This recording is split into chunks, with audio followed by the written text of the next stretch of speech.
We're recording. Hello, everyone. Welcome to the Icehouse podcast. This is the first of many cohort podcasts. So this is cohort 46. Is that correct? Yeah. We've got some awesome people from OMP46, which is awesome. We've got Jamie, we've got Darren, and we've got Rob. Hey guys, how are you doing? Hi. Good. Hey, Bryar, good, thanks. That's good. This is, my first and our first. I'm pretty excited because the whole purpose of these types of podcasts is just to chat about you guys' experience on Owner Manager program through the Icehouse and how life is. You guys did it was it July last year? Was it? We finished in July last year, didn't we? Yeah, finished in July last year. So a lot has changed since then, that's for sure. So just chatting, seeing if anything that, you learnt at Owner Manager program has been implemented into life as we see it today, and just how you guys are doing. So I just thought it would be quite cool to start with sort of a bit of an elevator pitch, or pretend you're in an elevator and tell us what your business is, where you're working, what your business is in a short amount of time. So maybe we'll start with you, Jamie, from Hideaway Bins. Okay. Hi, everyone. I'm Jamie. I'm co-director of Kitchen King Limited. We are the manufacturers of the well-known brand Hideaway Bins. So they are innovative storage solutions for your kitchen, your bathroom and laundry in either a residential or a commercial environment. We're a family-owned company and have been since 2006. And we design, assemble and manufacture all of our parts here in New Zealand. It is something we're really proud of. Cool, that's awesome. I actually saw on LinkedIn that you guys were one of the awesome businesses that got backed by ASB Bank. Is that right? Yeah, it was very cool to win that. Yes. So our billboard went live this week in Bryars Park. So our team went down there and had a look at it. Wow. We've never had a billboard before, so that was pretty cool. That is awesome. And a real cool initiative, for them to be backing small New Zealand businesses after COVID. So very good of them, yeah. Really cool, yeah. Darren, what about you? Hey everyone, I'm Darren. I'm a partner, one of 4 partners with Bendall Cant. So we're a chartered accounting firm. Been around about 30 years, and I've been a partner there for coming up 8 years now. Awesome. And I guess as a chartered accounting firm, it's pretty self-explanatory. But we, I guess, kind of partner with clients to be their trusted advisor and kind of their sounding board, and more than just the basic financials and tax, but taking a holistic view of, what clients have going on and kind of partner with them. Yeah, awesome. Cool. That's really cool. And Rob, what about you? Hi, I'm Rob Brenstrum. I'm the General Manager of Central Districts Pest Control. We're an ecological services company, which is sort of a name we dreamed up a little while ago. It's mainly killing possums and killing wilding pine trees at the moment for us, but we kill pretty much anything. So I've been running that business for about 11 years. Like Jamie's a family business. We've never had a billboard either. I'm not very good at making elevator pitches because we don't have a lot of elevators in Napier. Good call. That's fair. That's a fair statement.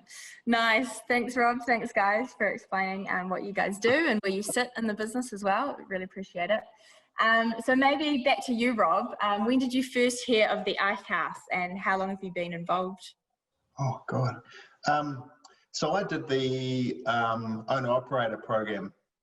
When was that? That would have been about 2011, 2012, something like that. Yeah. Great. Icehouse came to Hawke's Bay. I think we're one of the first centres away from Auckland to get Icehouse. And my bank manager put me onto the Icehouse. Not sure if he was trying to tell me something, but no, I've been sort of in and out of the group ever since. I've still got my first business coach.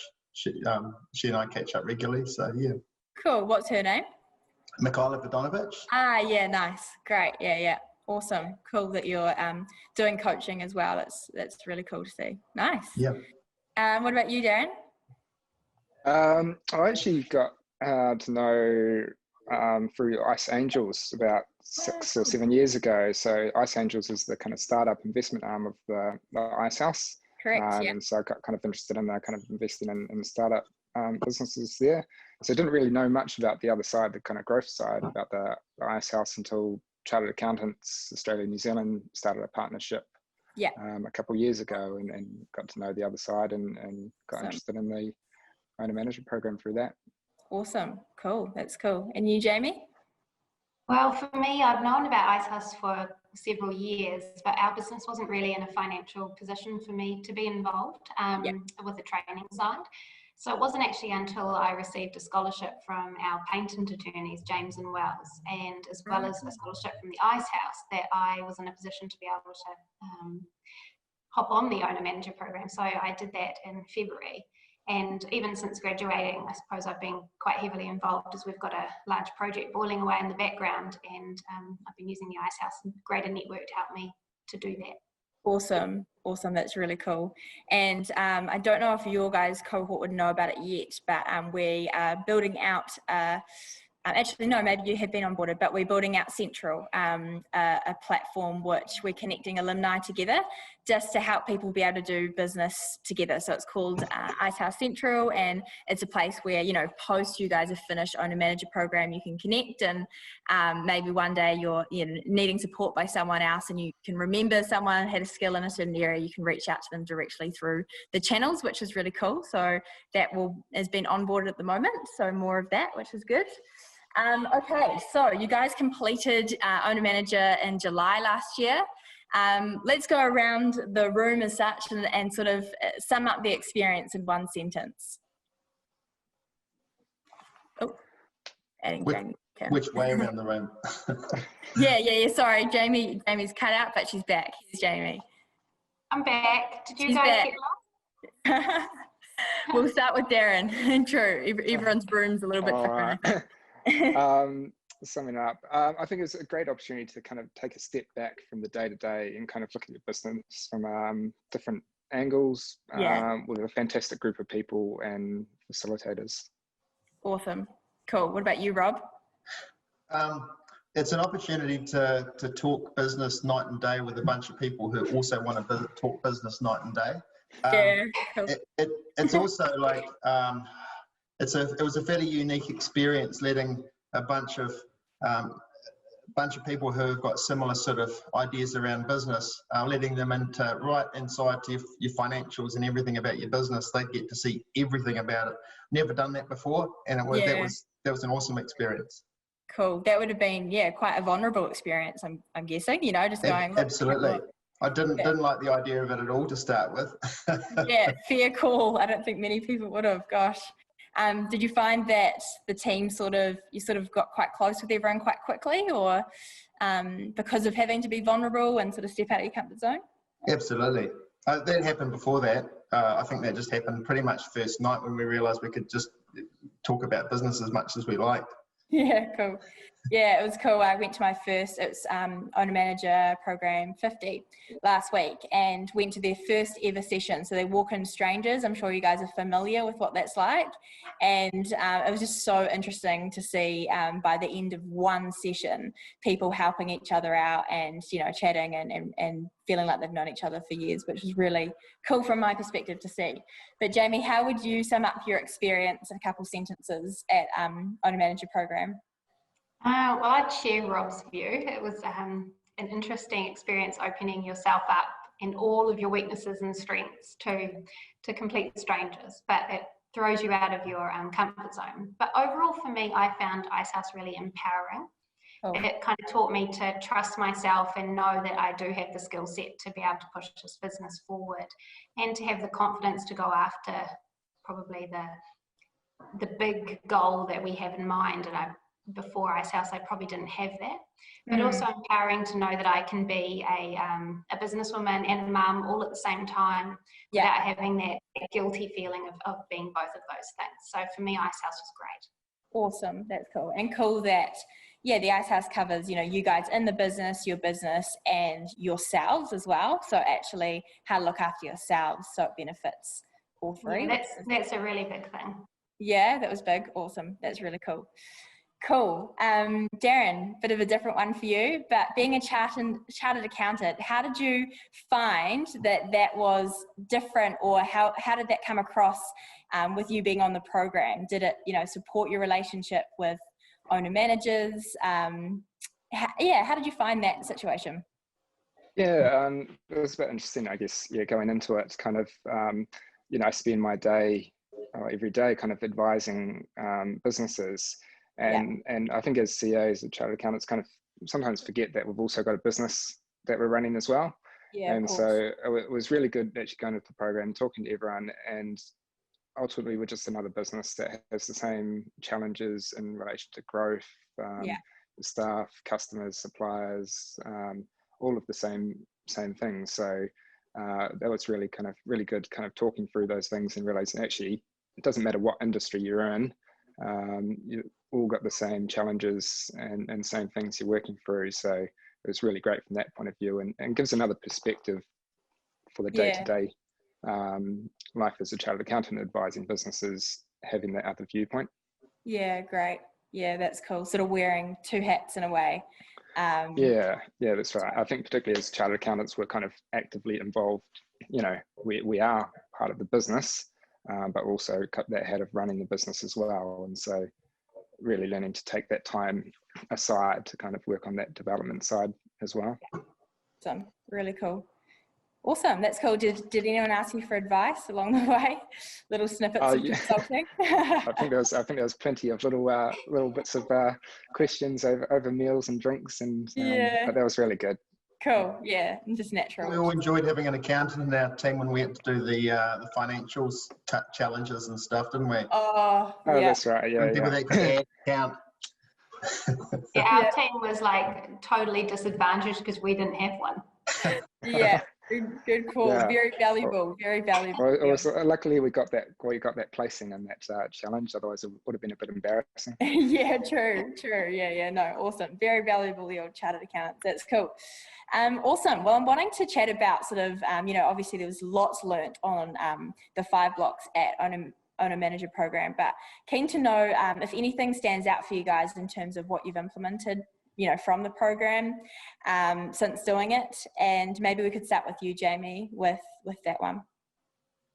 Okay, so for me, I suppose I use the Icehouse as an opportunity to review our strategic planning and our business goals. But for me, it was quite a unique timing because while I was on the program, our business won the International Red Dot Design Award. And by winning that, we were put on sort of on the world stage and identified by international parties as a great business to pay interest in due to our design capabilities. So awesome. During my time on the program, I flew up to Europe and presented in Europe to some large multinationals. So I used the Icehouse program to help me prepare for that. It was obviously a pitch we'd never done before, and having the Icehouse on tap while that was all going on for me was unbelievable. So I suppose I got a lot of one-on-one time with people like David Irving and Andy Hamilton. And then even after the Icehouse and we graduated, this has all been boiling away in the background, and we have some companies that we're negotiating with at the moment to go into other markets. But the Icehouse has put me in touch with decent litigation lawyers as well as other owners of big New Zealand brands who have taken their products further than Australasia. So I think the Icehouse has been incredible, not just in the program, but outside of the program for us. Great. Yeah, cool. The connections and the network seems pretty awesome. Really valuable. Yeah, it's just really intense advice, connecting even us through Rob, actually. We were connected to Grundy Productions, who are a videographer down where Rob is. We flew them up and they filmed our company videos that I used to present in Europe. Literally, I think they did it in like a week, didn't they, Rob? It was really fast and amazing. Yeah. So good. Great. And they made it look interesting. They did. That's really cool. Awesome. Thanks, Jamie. What about you, Rob? I probably should let Jamie go last, eh? We didn't win any Red Dot Awards. So I guess diversification was one of my main objectives. We sort of had the writing on the wall in terms of our main client was 99% of our work, and sort of one of our regions, our main region, Hawke's Bay, was set to not have any work with them anymore. So I was sort of looking to diversify, needing to diversify. Most of our work is around controlling possums for the TB-free program. So we're just about at the stage where we'd eradicated TB from Hawke's Bay. I don't know, there's been a TB outbreak in Hawke's Bay since then, so we've got most of our work in still in Hawke's Bay. So, but last month I noticed that only 50% of our invoices were for that client. So we've sort of managed, and since the course, to have diversified quite significantly. So yeah, it's great. It's really, really awesome. Cool. I mean, that's helped a little bit by there's been a real emphasis on conservation funding since COVID, which has been interesting. It's been quite an opportunity for us. Yeah, cool. Yeah, awesome. I was going to ask about that, but we'll leave some COVID questions for after this one. Darren, what about you? What about yourself? I think for us, it's been really good to, I guess, get a bit more focus back on, I guess, what direction we're heading in. When you're working the business day to day, it's hard to kind of get that time aside. And so I think, what we've kind of realized more, and it probably sounds obvious, is that we're a people business. We don't have a physical product we sell. So it's both around, our staff and our clients. It's all about relationships and people, and developing clients. And so really focusing on those areas. So staff development and those client relationships and customer service. So, our big focus is on those and developing that, because that's really what we are as a business. Great. Awesome. Cool. Some really cool things that have been implemented, which is cool. Have you guys managed to find a little bit more balance in routine and lifestyle from that sort of me circle, or, that sort of thing? Has any of that come through, or busier than ever? COVID's definitely shaken things up, that's for sure. Yeah, I think for me, that I guess personal development is probably at least sort of half of the program. That focus of you and the business and you. I think I'm probably certainly more physically active, more resilient, and I think just more confident in my own thinking on things from being on the program. Yeah, really cool. Rob, did you have something to say there too? Just as you can see, I'm at home, so that was inconceivable before COVID. But true. Wow. It's because it's school holidays. It's something to look forward to, Jamie. We've only got one child at home, but she's bribed with some popcorn, sitting in front of a computer in the room with the door shut. There's hope for me yet. There's totally just hope. won't do that. Parenting, but it works. Anyway, yeah, so true. What about you, Jamie? I suppose the one thing I've taken out of COVID is that, I know it sounds silly, but that we're not essential. Like, Hideaway Bins is not essential, and the most important thing in life actually is our family and our health. And I suppose it made me take a step back and realise that. And so, I know that I will get things done, and the sun will come up tomorrow, and it's okay to take some time out and be a mum and hang with your family. So, for example, since Icehouse, I have every Wednesday off work now, and I spend it with my daughter, and I enjoy that. And I don't answer my phone. I try not to answer my emails or look at them. I'm not perfect at that. Best shot. So maybe that's what I learned from COVID. Yeah, awesome. That's so cool to hear. That's awesome. Okay, so as we talked about, you guys completed OMP Owner Manager program before COVID hit. We're definitely using the word pivot quite a bit in sort of other podcasts that we've done and resources that we're putting out and all that sort of stuff. But has any of you guys sort of had to pivot what you do either during the lockdowns or looking to the future post-COVID? Anyone can sort of jump in here. No? I suppose from Hideaway's point of view, we see ourselves as incredibly lucky to be working in the building industry, and especially the kitchen and bathroom industry. We've seen similar levels to 2019 in and activity. So we have had enough work to keep our team busy. I think the thing we learned from lockdown 4, it came on really fast. We weren't set up to have people work from home because we are a small team. So that was really stressful. By the time lockdown 3 happened, our admin team could successfully work from home on a dime. And we were fortunate that our production could continue at level 3. I'm not going to lie, under level 4, when we weren't making any sales, so there's no money coming in for a good 5 weeks, and a whole lot of money going out. It was stressful. Well, we were worried about what was going to happen, and it wasn't just those 5 weeks, it was what's going to happen coming up. So we really are very fortunate that we are in our industry and haven't had it as hard as many others. Awesome, that's positive to hear. Yeah, what about you, Darren? Did things get busy or completely slow down, or how did it look like for you? Things were incredibly busy. So, we were pretty lucky. We were very well set up to kind of work remotely. So, from that, the Monday of the level 4, I think level 4 was Wednesday, we were all working from home from that Monday. And that was pretty seamless. There was probably a bit of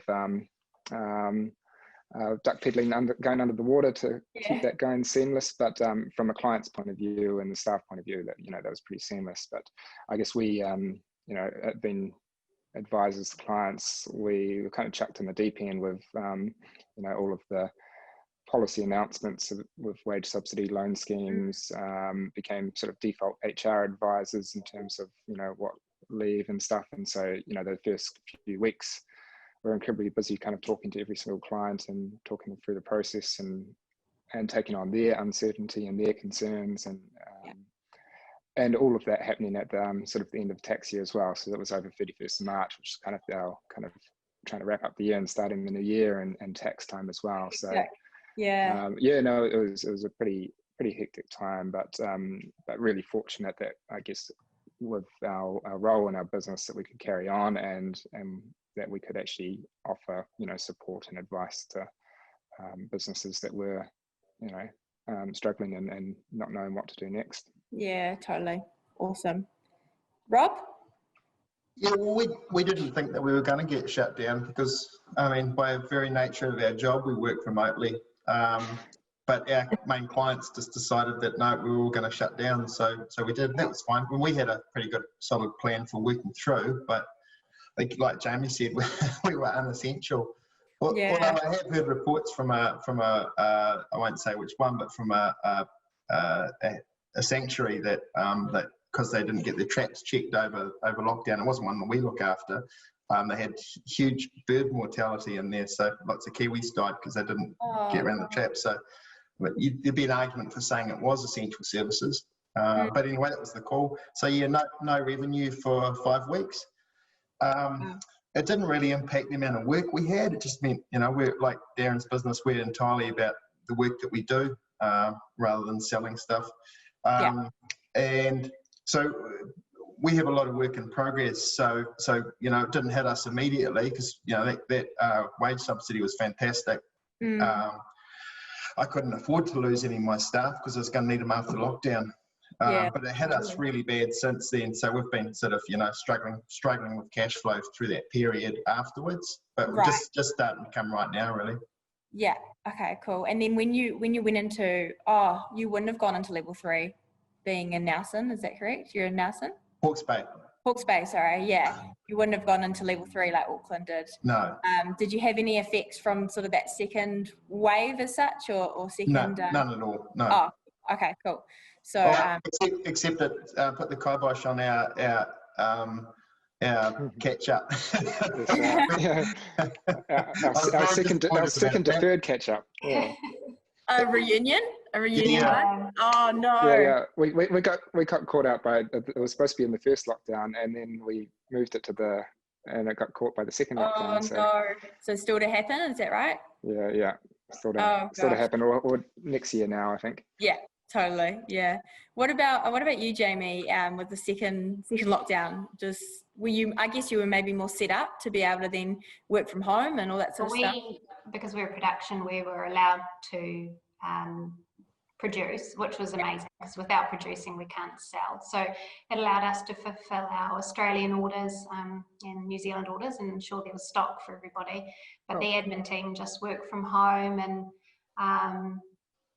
who could continue to work from home did, and if there was any issues with level 4 lockdown working, they came into the office. So yeah, we did pretty well. Yeah, cool. Awesome. And now it's sort of just that rebuilding stage, as you sort of alluded to, Rob, right? That looking into the future and rebuilding from what's been a year that no one could have predicted, that's for sure. To be honest, it wasn't so much rebuilding. The contracts were still there. We just couldn't do them. So like Jamie said, the production stopped. So we've been flat out working. It's just about catching that cash flow up. But clients have been really understanding, and credit's been pretty easy to get. So it hasn't been too bad a time, generally speaking. When you talk about pivots, though, when we went through the Icehouse program, I was sort of thinking, trying to re-envision, because we're diversifying what our business was about, and it's about putting people into difficult places to do jobs. So we do that with possums, but now we also do it with pine trees, for the wilding pines. But in actual fact, we've kind of pivoted again, and I'm getting people coming to me saying, hey, you guys are really good at creating jobs. Can you create some jobs? And it's like, well, maybe that's what our thing is training people, taking them from no training to training them up to work in what we do. And so that's really interesting. There's a lot happening in that space at the moment. Brilliant. That's a great pivot. I really like that. It's really cool. Cool. Well, we're nearing the end. I'd love to hear from each of you. What's a piece of advice that you'd tell an owner manager of a small, medium-sized business in New Zealand at this time of maybe a little bit uncertainty, but hoping for a better 2021, that's for sure. Is there any sort of pieces of advice that sort of stick out to you? Maybe Darren, do you want to start? I think my advice would be I talk to people, talk to a range of people, get advice, different opinions. Ultimately there'll be some nugget of advice from someone that's told in a different way that would resonate, and I guess be more open about things and just talk to people. Awesome. Great advice. I like that. And I'm amazed already, just working in the co-working space here at the Icehouse, how many people are just chatting and networking and working together on things and trying to move forward from a hard season into something new. So that's cool. What about you, Jamie? Well, I suppose the thing I've learned during this whole time is that video calling is something we should all really embrace, and you can definitely make money via video calls. So the key thing is to have decent technology so that your technology doesn't let you down, and having a really amazing sales presentation, and then literally just backing yourself. Like, we've got international deals on the table and I haven't had to get on a plane for once. It's the best thing. I used to travel a lot, so I have actually enjoyed the break, and literally just believe in yourself and go for it and try a different platform. It will work. That's really cool. Really cool advice. Rob, what about you? I'm sure you've got something for us all. Yeah, first one, I got two actually. First one is that if you're running a business and you don't have a board or an advisory board, make sure you've got somebody who can keep you accountable, somebody that you can talk things through with. And if you're paying for that, like a business coach, make sure that they say it like it is and they don't just blow hot air, because I've had a few of those and it doesn't do you any good at all. You need somebody like Michaela who just says it like it. Yeah, awesome. Oh, he's coming. She's great for that. And the other one is if you've convinced yourself that you don't have time to work on the business, like because you're too busy in the business, you got to get past that and somehow free up even just half a day. Because if you're so busy in the business that you can't spend time on it, it's a sign that you need to spend more time on the business to sort that problem out. And that was really the main thing that I got out of Icehouse way back when I first started, was this. Because I remember when we were told in our course, you've got to try and free up half a day a week. And we're like, what? You can't do that. Yeah. And now it's like, it's no problem at all. Like I spend sort of 2 or 3 days a week on my business. So awesome. It's really, really cool. great advice, and yeah, cool to see some real valuable sort of bits of gold in there that you guys have picked up and implemented it as well, which is really cool.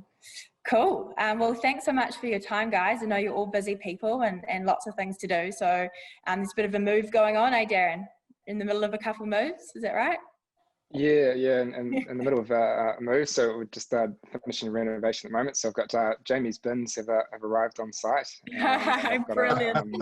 I think I've got an attic ladder from another OMP person, and cool. Someone else did some demolition works. I've been certainly using the OMP46 group for things. Great, such a good idea. That's really cool. Cool. Wow, thanks guys for your time. Really appreciate it, and you all brought something really fresh and some good insight. So thank you, and have a great rest of your guys' week. Thank you, Bryar.